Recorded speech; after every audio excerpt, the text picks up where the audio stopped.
سو آج کوئی صادق امین ثابت ہو گیا ہے اور کسی کے اوپر شکوک و شبہات اٹھ گئے ہیں یا کیا ہوا ہے؟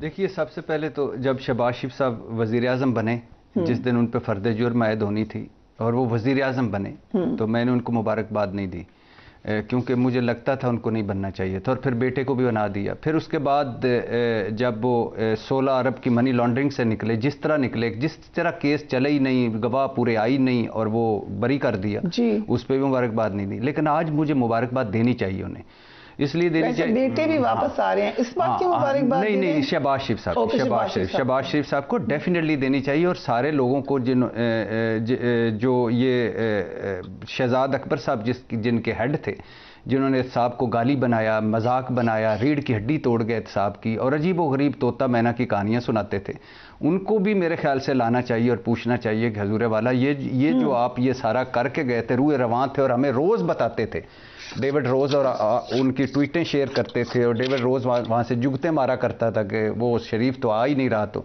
تو شہباز شریف صاحب کو مبارک ہو، ایز اے پاکستانی بھی مجھے خوشی ہو رہی ہے کہ وہاں، یعنی یہ ایک عجیب و غریب الزام ہے نا کہ سیلاب زدگان کے پیسے کھا جانا اور وہاں سارا کچھ کرنا، اور خاص طور پہ ڈیفیڈ کے حوالے سے کہا جاتا ہے کہ انڈین لابی وہاں پر ہے، کہا جاتا ہے وہ ان کو پسند نہیں آتا کہ پاکستان میں آپ کی امداد جائے، سو نیشنل کاز کو بھی نقصان پہنچاتا ہے۔ تو وہ ڈیفینیٹلی۔ دوسرا جو آپ نے کہا ہے زلفی بخاری صاحب اور مرشد پاک کی مبینہ آڈیو، اس پہ عمران خان صاحب کو، ایک تو شہزاد اکبر صاحب کا اور ایک عمران صاحب کو گھر پہ سوچنا چاہیے کہ ہیرے والی انگوٹھی کی ایک ویڈیو آ جاتی ہے، پیسے والی ایک مبینہ ویڈیو آ جاتی ہے، غدار والی ویڈیو آ جاتی ہے، اور پھر یہ ویڈیو آ جاتی ہے، اور پھر پاک پتن کے مانیکا کی دولتوں کے بات ہوتی ہے، تونسا کے بزداروں کے بات ہوتی ہے دولتوں کی، گجر فیملی کی بات ہوتی ہے، اور فرح گجر اور بشرا بیگم کا ایک لنک بھی ڈیولپ ہوتا ہے۔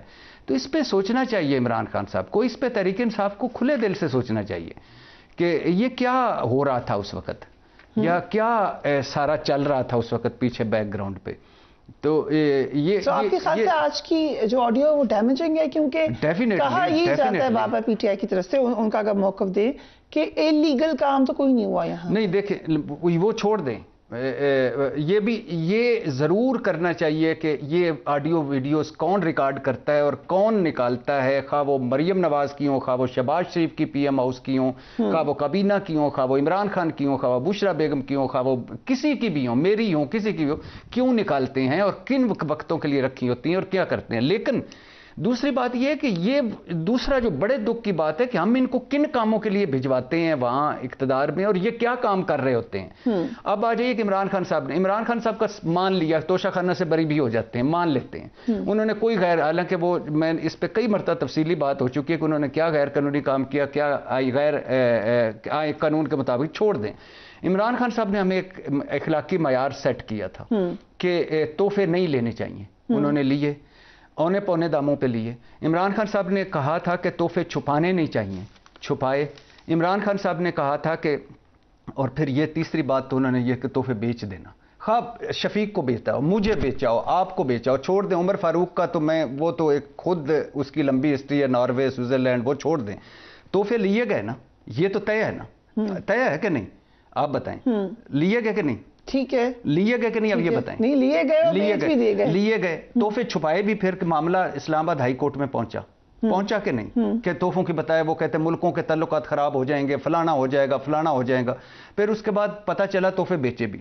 تو یہ تینوں معیار عمران خان کے اخلاقی معیار کے مطابق نہیں ہیں، یہ انہی تینوں کو لے کر وہ نواز شریف، زرداری صاحب، گیلانی صاحب اور ان ساروں کو وہ کرتے ہوتے تھے کہ یہ تحفے لیتے ہیں، تحفے بیچتے ہیں، انہیں پونے دام میں فلانا کرتے ہیں، کہ مسئلہ 20% 50% کا نہیں ہے۔ مسئلہ یہ نہیں ہے کہ آپ نے کچھ تحفے گھر لے گئے بغیر قیمت دیے، کچھ تحفے اونے پونے، یہ سارے کرتے رہے، لیکن عمران خان صاحب نے ہمیں ریاست مدینہ کا تصور دیا تھا، تبدیلی لانا چاہتے تھے، اور وہ بتایا کرتے تھے کہ یہ چیزیں میں نہیں کروں گا، اور وہ ہمیں ایگزامپل دیا کرتے جب نواز شریف سے پوچھا جا رہا تھا تو ان کے پاناما لیکس کا یا توشہ خانہ کا یا بہت سارے کیسوں کا، تو وہ کہتے تھے حضرت عمر نے تو اپنی دوسری چادر کا بھی حساب دیا تھا۔ جی، تو پھر یہ جب یہاں آتا ہے نا، یہاں آ کے یہ ڈیمیجنگ ہے۔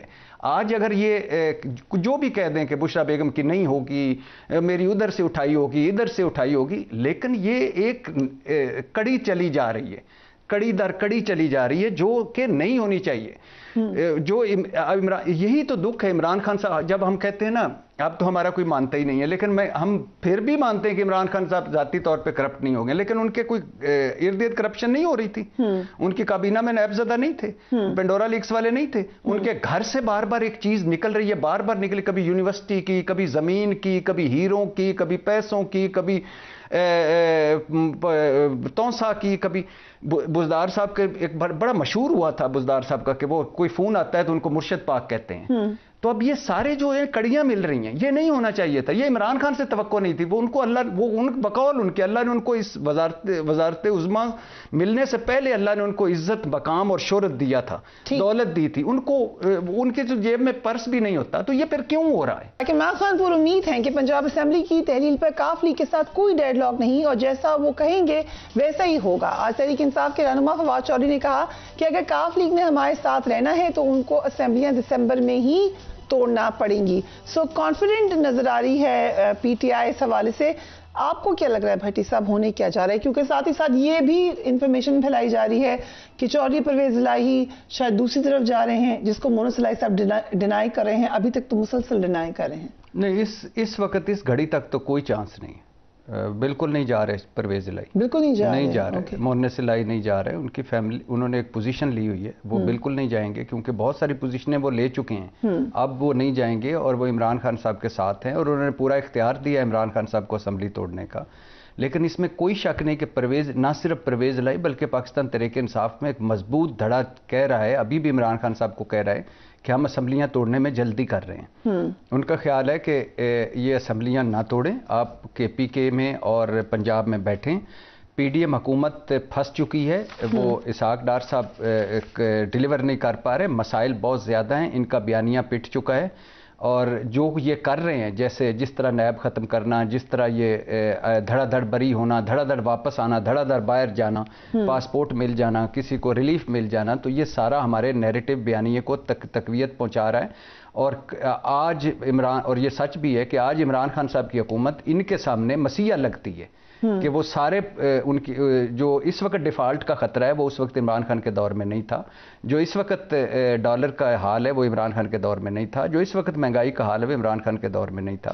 جو اس وقت زر مبادلہ جتنا خطرناک ترین حد تک کم ہے اس وقت عمران خان کے دور میں نہیں تھا. تو اس طرح اور بہت ساری امپورٹ ایکسپورٹ، مارکیٹ، تاجر، یہ وہ سیاسی عدم استحکام، بے یقینی.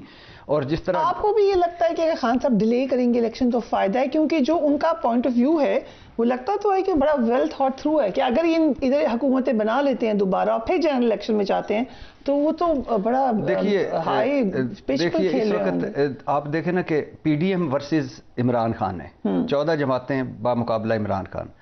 اس وقت جو آخری رزلٹ آیا عوام کا جو آپ کا، اس میں ہے کہ عمران خان کے کہیں وہ اگر وہ وکٹری سٹینڈ پہ 3 بندے کھڑے ہوتے ہیں، فرسٹ، سیکنڈ، تھرڈ، وہ تینوں عمران خان ہیں. کہیں بھی نواز شریف، زرداری صاحب، مولانا صاحب نظر نہیں آتے. اور جو مولانا صاحب کی زبان ہے، جو اسحاق ڈار صاحب کی زبان ہے، جو شہباز شریف صاحب کا حال ہے، جو روز وہ کہتے ہیں میں بتاؤں تو رونگٹے کھڑے ہو جائیں، تو وہ پھنسے ہوئے ہیں. اس وقت پہلا تھا نا عمران خان کو ہٹانا، پھر تھا کہ یہ نیب اور نومبر تقرری کرنا، وہ تو سارا گزر گیا نا. اب نواز شریف صاحب کی واپسی ہے ان کا کہ نواز شریف کا زیر سایہ وہ الیکشن لڑنا چاہتے ہیں. یہ ان کا اب آخری کہ جس طرح مریم کو یا جس طرح ابھی سلمان شہباز کو ریلیف ملا، اس طرح ریلیف ملے، وہ آئیں، ان کی سزائیں معطل ہوں، ان کی وہ الیکشن ان کے ذریعے لڑیں، پھر ان کی نااہلی ختم ہو، پھر وہ وزیر اعظم بنے. خیر یہ لمبا ایک ہے. اور اسی دوران کہ عمران خان کو نااہل کریں، کسی نہ کسی طرح گھیر گھار کے لائیں اور ان کو نااہل کریں، اور ان تحریک انصاف ان کے بغیر الیکشن لڑے، وہ جیل میں ہوں یا نااہل ہوں. لیکن میرے اگر ذاتی رائے لیں تو عمران خان صاحب کو اسمبلیاں نہیں توڑنی چاہیے. اگر توڑنی چاہیے تھی تو جب قومی اسمبلی سے نکلے تو اس وقت توڑنی چاہیے تھی. اگر نہیں توڑنی تھی تو قومی اسمبلی سے نہیں نکلنا تھا، کیونکہ قومی اسمبلی سے وہ نہ نکلتے تو نیب کا چیئرمین وہ نہ لگا پاتے، قومی اسمبلی سے نہ نکلتے تو راجہ ریاض اپوزیشن لیڈر نہ بنتا، ممبر الیکشن کمیشن نہ لگا سکتے. اور سوچیے اندر بھی عمران خان ہوتا، باہر بھی عمران خان ہوتا تو کتنا بڑا تھا. تو میرا خیال ہے تحریک انصاف، جیسے میں کہہ رہا تھا کہ کے پی کے میں بھی، پنجاب میں بھی پرویز الہی تو 10 ہیں ہیں نا سیٹیں. پنجاب میں بھی ان کی اپنی اور مین جو ان کی سیاستدان ہے ساروں کا ایک مضبوط دھڑا پرویز خٹک سمیت کہہ رہا ہے کہ تھوڑا سا ویٹ کر لیں, تھوڑا سا کر لیں. ایک دوسرا دھڑا ہے فواد چودھری صاحب اور باقی سارے جو کہہ رہے ہیں کہ کر دیں, چڑھ جا سولی رام بھلی کرے گا. تو وہ کیونکہ سٹیک کوئی نہیں ہے نا, لیکن یہ فیصلہ, یہ بلف کال اگر توڑ جاتی ہیں تو ان کو سوٹ کرتا ہے, وہ دوبارہ جیت جاتے ہیں, یا یہ ان مینیجبل ہو جاتا ہے, الیکشن ہو جاتے ہیں کہ نہیں. سوال یہ ہے کہ اس وقت الیکشن ہمیں یہ ہمارے معاشی جو بحران ہے اس میں الیکشن کیا اور بڑھائیں گے کہ نہیں. سوال یہ ہے کہ اگر اسی طرح چلتا رہا تو ہم کیا پہنچ پائیں گے اس معاشی ڈیفالٹ جو ٹیکنیکلی ماہرین کہتے ہیں کہ ہو چکا ہے. تو اب یہ ایک بڑا عجیب سا ہے. ان کو اسحاق ڈار صاحب بھی متحرک ہیں کیونکہ ان کو پتہ ہے کہ حالات کیا ہو گئے ہیں. تو یا تو بیٹھنا پڑے گا پاکستان کے نام پہ, معیشت کے نام پہ, کسی نام پہ, ایک وہ ادھر سے نومبر سے اگست سے نیچے آئیں, عمران خان تھوڑا سا اوپر آئیں, درمیان کا رستہ نکالیں, ورنہ یہ سیاسی عدم استحکام ہمیں کھا جائے گا. خدا نہ خواستہ, اللہ معاف کرے, اگر یہ ملک کو کچھ ہوتا ہے تو کہاں جائیں گی سیاستیں, لیڈریاں, سارا. جی بہت اہم بات ہے یہی والی بات. 1 منٹ ایچ ہمارے پاس ہے میرے پینلسٹ کے لیے. آج خان صاحب نے بھی جب جرنلسٹ سے بات کی انہوں نے پھر یہ بات کی مارشل لاء کے خطرے کی. یہ بات پہلے بھی کہی گئی, آج حامد میر صاحب نے بھی اس کو انڈوس کیا ہے اپنے کالم میں کہ باقاعدہ خطرہ موجود تھا مارشل لاء کا. کیا ایسا تھا؟ نہیں بالکل بھی نہیں. ایک میری بات یاد رکھیے, ہم سورج مکھی قوم ہیں, احسان فراموش ہیں, ہم چڑھتے سورج کے پجاری ہیں. آنے والا جو ہوتا ہے وہ فرشتہ ہوتا ہے, ایسی ایسی خوبیاں نکالتے ہیں کہ لوگ حیران رہ جاتے ہیں. وہ بھی پوچھتا ہے کہ یہ مجھ میں خوبی تھی. اور یہ بالکل بھی کتنے موقع ملے ہیں, 6 سال ہیں, کتنے موقع ہیں, کیا ماشاء اللہ کیا کچھ کوئی موقع نہیں. اور تحریک انصاف کا ہی میں دہرا دیتا ہوں کہ مجھے جنرل باجوہ اس لیے پسند ہے کہ وہ ڈیموکریٹ ہیں, وہ نیوٹرل ہیں. نہیں نہ کریں یار خدا کے لیے, کوئی بات نہیں, وقت بدلتا ہے, ساروں نے جانا ہوتا ہے, اس طرح نہ کریں. کسی ایک کو تو تھوڑا سا کوئی رہنا. ہاں کوئی فرشتہ نہیں ہوتا, کوئی شیطان. انہوں نے ان میں خرابیاں بھی ہوں گی, انہوں نے غلطیاں بھی کی ہوں گی, لیکن وہ چیزیں ان کی گود میں نہ ڈالیں جو انہوں نے کی نہیں, جھولی میں نہ ڈالیں.